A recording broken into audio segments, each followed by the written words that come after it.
Cleaning from defiling skin diseases. The Lord said to Moses, "These are the regulations for any diseased person at the time of their ceremonial cleansing, when they are brought to the priest. The priest is to go outside the camp and examine them. If they have been healed of their defiling skin disease, the priest shall order that 2 live clean birds and some cedar wood, scarlet yarn, and hyssop he brought for the person to be cleansed. Then the priest shall order that one of the birds be killed over fresh water in a clay pot. He is then to take the live bird and dip it, together with the cedar wood, the scarlet yarn, and the hyssop, into the blood of the bird that was killed over the fresh water. 7 times he shall sprinkle the one to be cleansed of this defiling disease, and then renounce them clean. After that, he is to release the live bird in the open field. The person to be cleansed must wash their clothes, shave off all their hair, and bathe with water. Then they will be ceremonially clean. After this, they may come into the camp, but they must stay outside their tent for 7 days. On the 7th day, they must shave off all their hair. They must shave their head, their beard, their eyebrows, and the rest of their hair. They must wash their clothes and bathe themselves with water, and they will be clean. On the 8th day, they must bring 2 male lambs and 1 ewe lamb a year old, each without defect, along with 3/10 of an ephah of the finest flour mixed with olive oil for a grain offering, and 1 log of oil. The priest who pronounces them clean shall present both the one to be cleansed and their offerings before the Lord at the entrance to the tent of meeting. Then the priest is to take one of the male lambs and offer it as a guilt offering, along with the log of oil. He shall wave them before the Lord as a wave offering. He is to slaughter the lamb in the sanctuary area where the sin offering and the burnt offering are slaughtered. Like the sin offering, the guilt offering belongs to the priest. It is most holy. The priest is to take some of the blood of the guilt offering and put it on the lobe of the right ear of the one to be cleansed, on the thumb of their right hand, and on the big toe of their right foot. The priest shall then take some of the log of oil, pour it in the palm of his own left hand, dip his forefinger into the oil in his palm, and with his right finger sprinkle some of it before the Lord 7 times. The priest is to put some of the oil remaining in his palm on the lobe of the right ear of the one to be cleansed, on the thumb of their right hand, and on the big toe of their right foot, on top of the blood of the guilt offering. The rest of the oil in his palm the priest shall put on the head of the one to be cleansed, and make an ointment for them before the Lord. Then the priest is to sacrifice the sin offering, and make an ointment for the one to be cleansed from their uncleanness. After that, the priest shall slaughter the burnt offering and offer on the altar, together with the grain offering, and make an ointment for them, and they will be clean.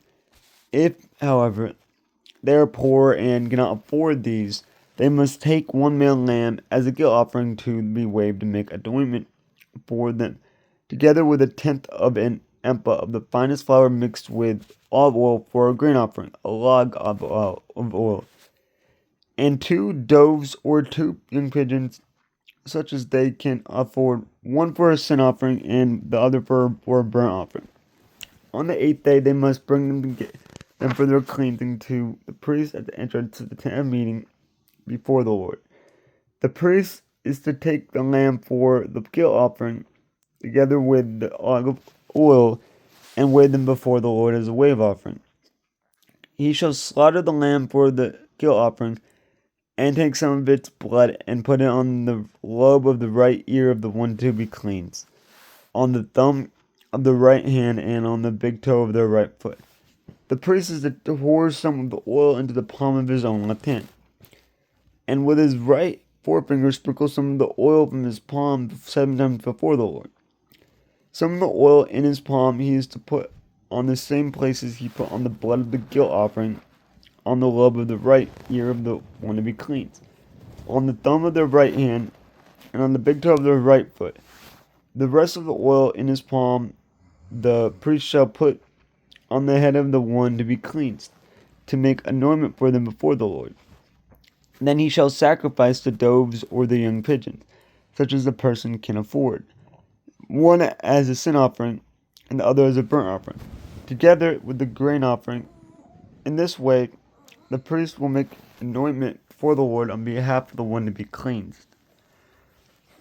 These are the regulations for anyone who has a defiling skin disease and who cannot afford the regular offerings for their cleansing. Cleansing from defiling molds. The Lord said to Moses and Aaron, "When you enter that land of Canaan, which I am giving you as your possession, and I put a spreading mold in a house in that land, the owner of the house must go and tell the priest, 'I have seen something that looks like a defiling mold in my house.'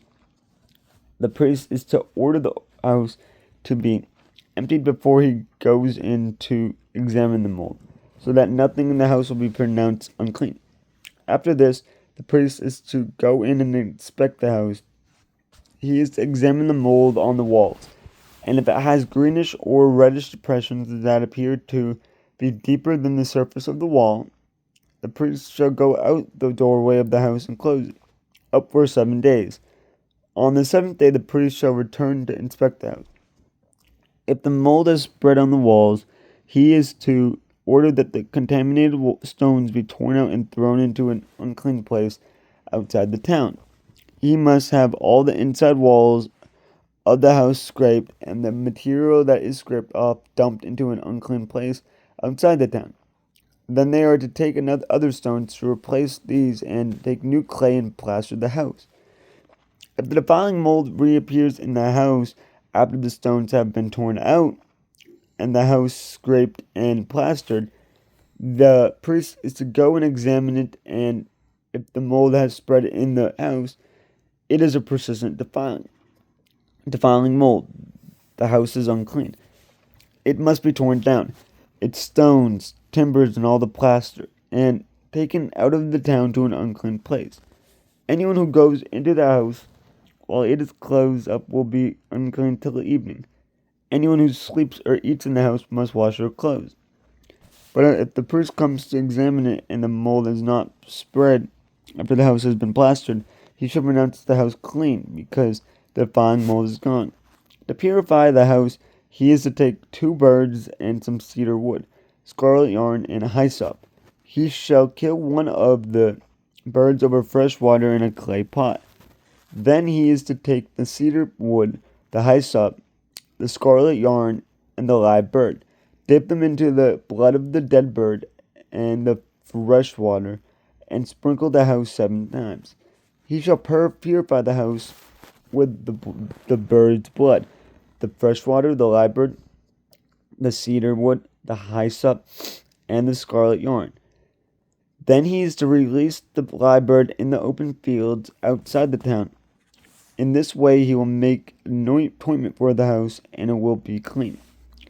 These are the regulations for any defiling skin disease, for a sore, for defiling molds in fabric or in a house, and for a swelling, a rash, or a shining spot, to determine when something is clean or unclean.